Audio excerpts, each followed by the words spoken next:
To illustrate this point, I'm going to draw on what I believe is a poor description of different levels of performance. For ease of simplicity, in this case, I'm merely illustrating at, above and below the standard. In the ACT, the Australian Curriculum Achievement Standards are pitched at a C. So at is taken directly from the Australian Curriculum Achievement Standard for geography.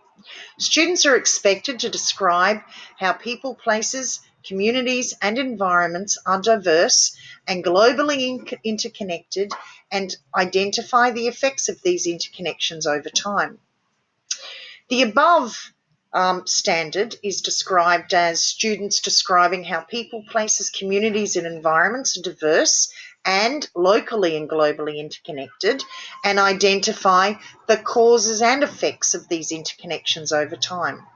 And in the below standard, students are expected to identify how environments are diverse and interconnected. Now, what's wrong with this scenario?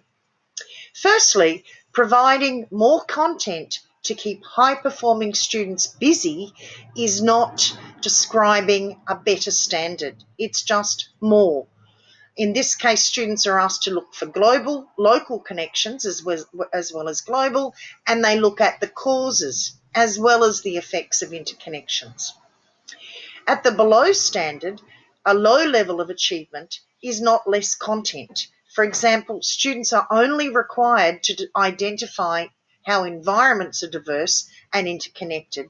They are not required to look at the effects of the interconnections and the whole gamut of people's, places, communities and environments, how they are diverse.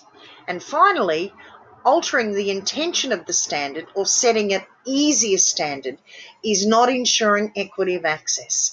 All students are required to describe, and yet this below standard only asks students to identify.